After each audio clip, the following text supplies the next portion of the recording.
हाँ तो बेटा कैसे हो तुम लोग। बढ़िया होंगे। ठीक है, आज का टॉपिक अपन देखने जा रहे हैं नॉन रेडिएक्टिव और रेडिएटिव प्रोसेस। ठीक है, ये रेडिएक्टिव नहीं है, रेडिएटिव है। ठीक है, ओके। तो नॉन रेडिएटिव क्या होती है और रेडिएटिव प्रोसेस क्या होती है, इसके बारे में अपन जानना चाहेंगे। ठीक है, अब देखो, कोई भी जब इलेक्ट्रॉनिक ट्रांजिशन होता है ना, तो उसमें एनर्जी तो इलेक्ट्रॉन क्या करता है, अपनी एनर्जी को रिलीज करता है। अगर वो हीट की फॉर्म में कर रहा है तो वो नॉन रेडिएटिव है। देखो, रेडिएटिव का मतलब क्या, रेडिएशन से होगा। अगर कोई इलेक्ट्रॉनिक ट्रांजिशन में इलेक्ट्रॉन अपनी एनर्जी को रिलीज कर रहा है, अगर रेडिएशन की फॉर्म में कर रहा है तो वो रेडिएटिव प्रोसेस हो जाएगी। अगर रेडिएशन में नहीं कर रहा है तो नॉन रेडिएटिव। अच्छा, नॉन रेडिएटिव है, अगर रेडिएशन में नहीं कर रहा है एनर्जी को रिलीज, तो किस में कर रहा होगा, हीट में कर रहा होगा। That's it. वह इलेक्ट्रॉन ट्रांजिशन हीट के रूप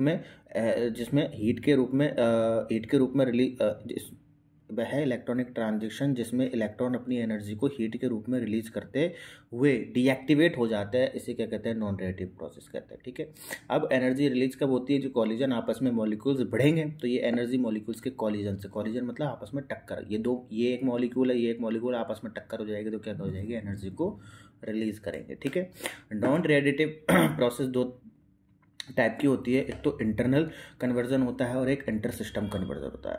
इंटरनल कन्वर्जन मतलब एक ही सिस्टम के अंदर क्या हो रहा है, कन्वर्जन हो रहा है, एक ही सिस्टम के अंदर कन्वर्जन हो रहा है। और इंटर सिस्टम मतलब किन्हीं दो सिस्टम्स के बीच में हो रहा है। ठीक है, और दिस प्रोसेस द प्रोसेस जिसमें transition higher excited state to first excited state में हो रहा है। ठीक है, अब हायर से फर्स्ट में हो रहा है, ग्राउंड में नहीं हो रहा है, फर्स्ट में हो रहा है।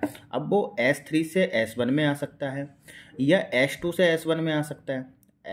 S1 के लिए S3 भी हायर है, S2 भी हायर है, तो S2 या S3 से S1 में, यानी कि फर्स्ट में आ सकता है, फर्स्ट एक्साइटेड स्टेट में आ सकता है। आ गया, ठीक है साहब। ठीक है, अब सपोज करो कि अब ये तो एक इंटरनल कन्वर्जन हो गया एस वाला। अच्छा, टी वाले में जाएंगे तो T3 से T1 में आ सकता है या T2 से T1 में आ सकता है, यही चीज़ होंगी। तो यहाँ से हायर से जो फर्स्ट एक्साइटेड स्टेट में आएगा तब ये क्या करता है, एनर्जी को रिलीज करता है एज अ हीट फॉर्म। और ये ट्रांजेक्शन बहुत जल्दी कंप्लीट होता है। जल्दी मतलब कितना कंप्लीट हो जाता होगा कि साहब 10⁻⁻⁴ सेकंड में ही क्या हो जाता है, ये कंप्लीट हो जाता है। ठीक है, यानी कि S2 से S1 में आता है तो हीट निकलती है इंटरनल कन्वर्जन के थ्रू, T2 से और T1 में आता है इंटरनल कन्वर्जन के थ्रू, तो क्या निकलती है, हीट रिलीज होती है। ठीक है, एज अ एनर्जी के फॉर्म में। ठीक है, और इंटर सिस्टम कन्वर्जन में मतलब क्या है कि S2 से T2 में चल जाएगा, T2 से S2 में चल जाएगा, यानी कि दो सिस्टम्स के बीच में क्रॉसिंग हो रही है तो उसको इंटर सिस्टम क्रॉसिंग बोल देते हैं।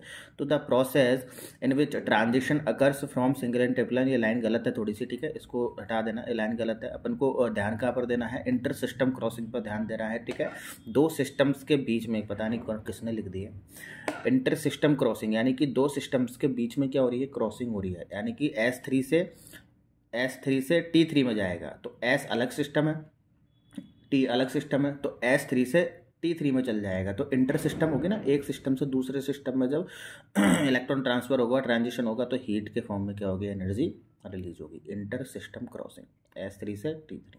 क्लियर है, ठीक। ये है अपना नॉन रेडिएटिव प्रोसेस। दूसरी तरफ पर रेडिएटिव प्रोसेस की बात करें तो ऐसे ट्रांजिशन जिसमें डीएक्टिवेट होते समय इलेक्ट्रॉन अपनी एनर्जी को रेडिएशन की फॉर्म में रिलीज करते हैं, इस टाइप के ट्रांजिशन को रेडिएटिव प्रोसेस कहते हैं। ठीक है, रेडिएशन की फॉर्म में कर रहा है तो रेडिएटिव प्रोसेस है।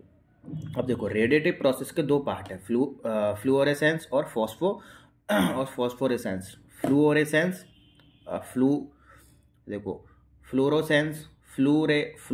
फ्लूरे पढ़ना है, फ्लूरेसेंस और फॉस्फोरेसेंस पढ़ने में आ रहा है। ठीक है, अब देखो, रेडिएटिव प्रोसेस में क्या होता है, रेडिएटिव प्रोसेस जब होगी जब इलेक्ट्रॉन अपनी ग्राउंड स्टेट में आएगा। इलेक्ट्रॉन कहीं भी हो, चाहे S3 में हो, S2 में हो, S1 में हो, आना चाहिए ग्राउंड स्टेट में। S1 से S0 आ गया, T1 से T0 आ गया। इंटर सिस्टम का मामला नहीं है, S सिस्टम अलग है, T अलग है, यहाँ पर इंटर सिस्टम क्रॉसिंग नहीं होगी। ठीक है, S1 से S0 में आ गया या T1 से T0 में आ गया। क्लियर है, दो टाइप है। फर्स्ट है फ्लोरेसेंस, जब मॉलिक्यूल S1 से S0 ग्राउंड स्टेट में आते हैं तो ये रेडिएशन की फॉर्म में एनर्जी को रिलीज करता है।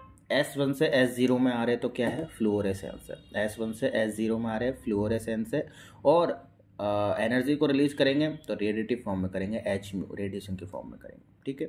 ऐसे ही कोई भी जो फ्लोरेसेंट मॉलिक्यूल होता है उस पर जब अपन लाइट को इरेडिएट करते हैं तो वो रेडिएशन को रिलीज करता रहता है, लेकिन जैसे ही इस रेडिएट या इंसिडेंट लाइट को पर रोक देंगे तो रेडिएशन रिलीज होना बंद हो जाएंगी।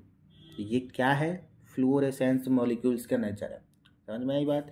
दूसरी तरफ फॉस्फोरेसेंस होता है कि ऐसे प्रोसेस जिसमें मॉलिक्यूल रेडिएशन को रिलीज करते हुए T1 से S0 में आते हैं, समझ में आ रही है। इंटर सिस्टम होगी ना क्रॉसिंग, T1 से S0, T1 से T0 आना चाहिए था ना, लेकिन T1 से S0 आ गए, इंटर सिस्टम क्रॉसिंग हो गई ना अभी, तो वह फॉस्फोरेसेंस होता है। और फॉस्फोरेसेंस सब्सटेंस पर जब लाइट को रेडिएट किया जाता है तो एनर्जी रेडिएशन के फॉर्म में रिलीज होता हुआ S0 में आ जाता है।